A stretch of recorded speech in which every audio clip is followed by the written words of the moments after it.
Hey, what's going on, guys? Today I wanted to discuss, obviously, with the NBA playoffs right around this, corner. Let's sit down and discuss our yearly season or playoffs preview and prediction. And today we'll be doing the Milwaukee Bucks versus the Indiana Pacers, one of the most hyped up matchups that I think people don't realize. Whoever loses in this series is going to have a lot of question marks going into the offseason. So a bunch of teams are carrying stuff. Before we start, I want to hear your thoughts and opinions in the comment section. Who do you think's going to win and why? How many games? If you guys just want to hear my prediction, go to the last minute or two of the video. That's typically when I get the prediction. There should be timestamps. Now let's just talk about it. The Bucks as of now are 46-34, fifth in the East, and they are a team that had title hopes.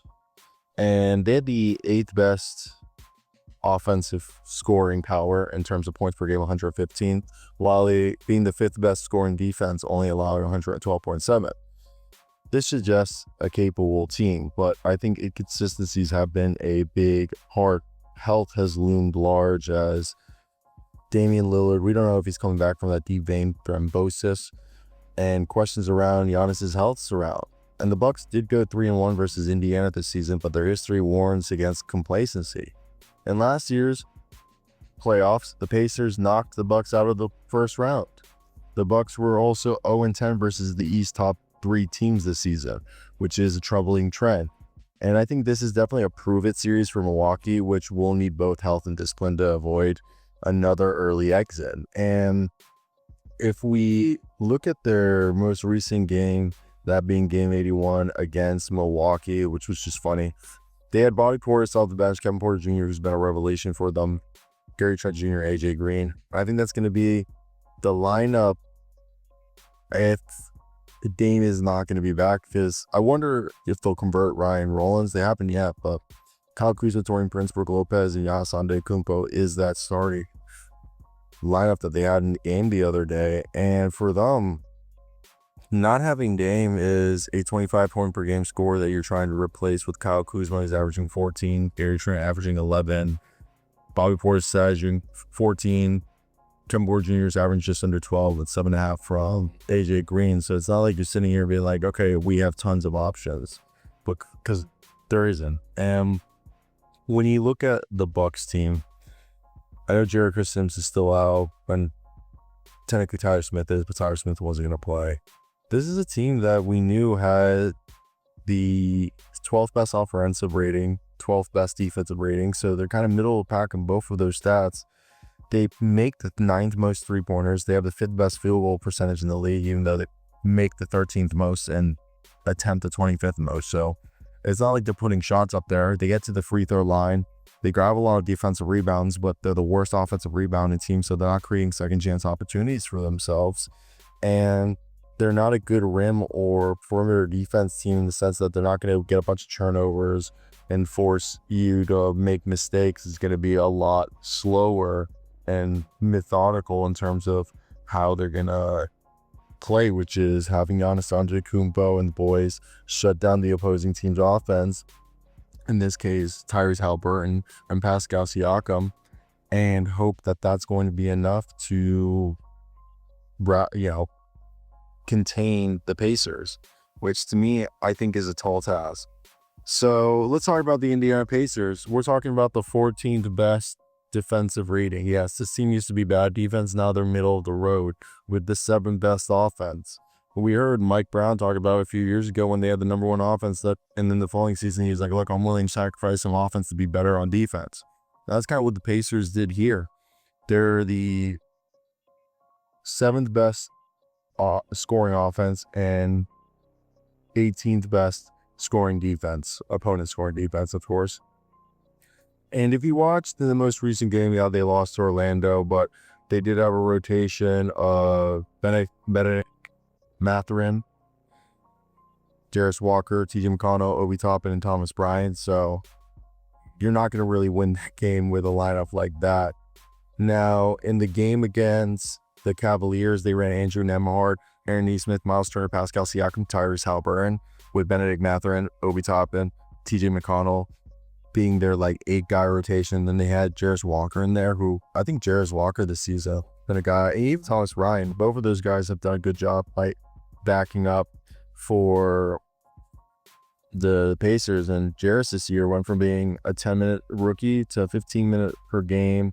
He's averaging 6 points, 1.5 assists, 3 rebounds, and 41% from 3 on 2.5 times a game, and 47.6 from the field. So clearly showing that he has the ability to shoot the ball and taking advantage of that. And then when you look at this Pacers squad, they are 5th in field goal makes, 3rd in percentage, while 8th in 3-point percentage and 16th in makes, and they make the 5th most 2-pointers. So they're a team that is able to score in bunches, and they're averaging currently 117.3 points while only giving up 115.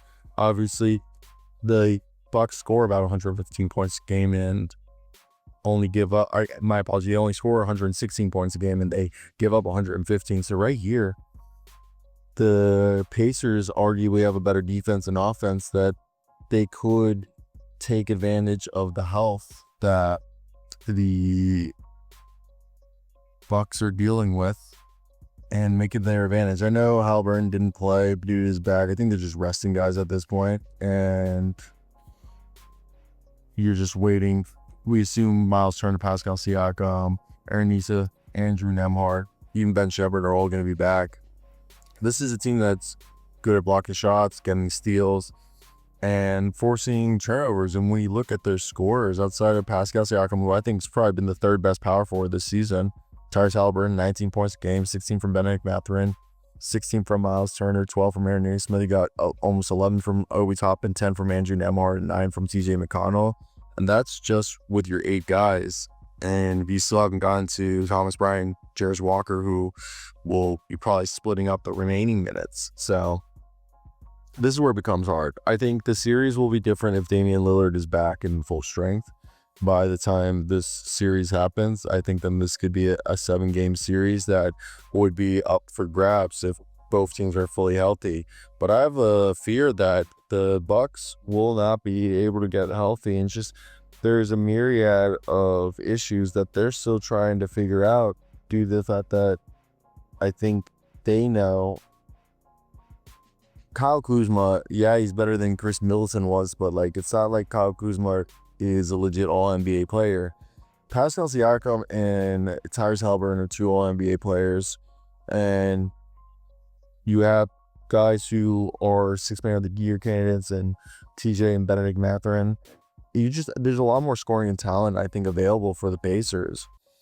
Even though the Bucks do, when healthy, have 2 all-NBA guys and a fringe all-star, you could say, with Kuzma and Dame and Giannis, I don't think that's gonna, without Dame, it's not enough. And I think it's not, at the very worst, it'll be a gentleman's sweep, but I think it's more likely that we see a guy that, or a team that isn't going to have Damian Lillard, because I think a lot of people are being over optimistic. Again, this changes. Dame is there, I think it's anybody's series, 7-game series, but if Dame isn't there, I think it's a 5-game series, maybe a 6-game series to the Pacers, just because Tyrese Haliburton's been absolutely insane, and that's the whole thing that I can't really argue against, is just how good Mr. Tyrese Haliburton's been. So this is definitely where I want to hear your guys' thoughts in the comment section. What do you guys expect and why? It's definitely interesting to say the least. But yeah, that's my thoughts right there.